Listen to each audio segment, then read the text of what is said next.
జై భీమ్. ఈరోజు ముఖ్యంగా ఈ మీడియా సమావేశం జరపడానికి ముఖ్య కారణం ఏంటంటే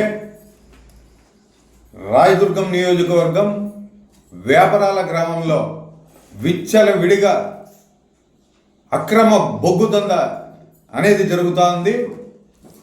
అధికారులు, ఫారెస్ట్ అధికారులు కావచ్చు, రెవెన్యూ అధికారులు కావచ్చు, పోలీస్ అధికారులు కావచ్చు, దీనిపైన ఎటువంటి చర్యలు ఇంతవరకు చేపట్టలేదంటే దీని వెనక ఉన్న ఆంతర్యం ఏమిటనేది మాకు అర్థం కావడం లేదు. ముఖ్య విషయం ఏమంటే అక్కడ అనుమతులు లేని బట్టీలు రాయదుర్గం నియోజకవర్గంలో చాలా జరుగుతూ ఉన్నాయి. కొన్ని అనుమతులు ఉన్నాయని చెప్పేసి కొన్ని అనుమతులతో కొన్ని బట్టీలు అనేవి జరుగుతున్నాయి. కానీ అనుమతులు ఇచ్చిండేది ఎంతవరకు, మీరు చేస్తున్నది ఎంతవరకు అనేది బహుజన్ సమాజ్ పార్టీ ప్రశ్నిస్తూ ఉంది. అక్కడ ఉన్న బాల కార్మికులను కూడా మీరు పనిలో పెట్టుకోవడం అనేది సరైన పద్ధతి కాదు. అక్కడ చదువుకున్న పిల్లలను కూడా పనిలో చేర్చుకుంటా ఉన్నారు. వాళ్ళు చిన్న పిల్లలతో కూడా పని చేయిస్తున్నారు, మహిళలతో పని చేయిస్తూ ఉన్నారు. మహిళలతో పని చేయిస్తున్న వారికి సరైన వసతులు అనేది కల్పించడం అనేది మీ బాధ్యత.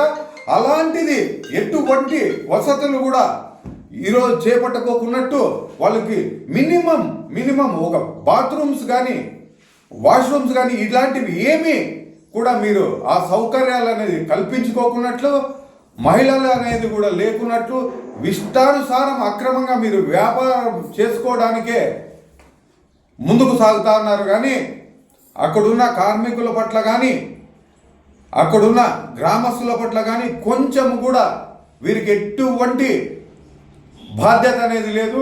ఈ బట్టీల నుంచే వస్తున్న కాలుష్యం వల్ల గ్రామస్తులు ఎంతోమంది, చిన్నపిల్లలు, ఆడపిల్లలు, గర్భవతులు ఎంతోమంది ఊపిరితిత్తి వ్యాధితో ఎంతోమంది ఈరోజు బాధలకు గురవుతున్నారు. అదేవిధంగా ఈ కాలుష్యం వల్ల పంట నష్టం అనేది అనేకంగా పంట నష్టం అనేది జరుగుతూ ఉంది. ఈ కలప వస్తున్న ట్రాక్టర్లు ఎంతో భారీ లోడ్తో అక్కడికి రావడం జరుగుతూ ఉంది. అక్కడి నుంచి ఒక్కొక్క బట్టి నుంచి 100 టన్నులుగా ఈ బొగ్గును తయారు చేసి ఇతర రాష్ట్రాలకి ఎటువంటి ట్యాక్స్ కట్టుకోకున్నట్టు ఇవి ఇతర రాష్ట్రాలకు అనేది తరలించడం అనేది జరుగుతూ ఉంది. దీని పట్ల అధికారులు ఏం చేస్తున్నారని చెప్పేసి బహుజన్ సమాజ్ పార్టీ ప్రశ్నిస్తూ ఉంది. అంతేకాదు మిత్రులారా, ఇది ఇక్కడ పెద్ద ఈ నల్ల బంగారం విషయంలో, నల్ల బంగారం అంటే మన బొగ్గు, ఈ బొగ్గు బట్టీల విషయంలో మనం చూసుకుంటే 100 టన్నులు కర్ణాటకకు తరలిపోతా ఉంది, ఇతర ఫ్యాక్టరీలకు తరలిపోతా ఉంది.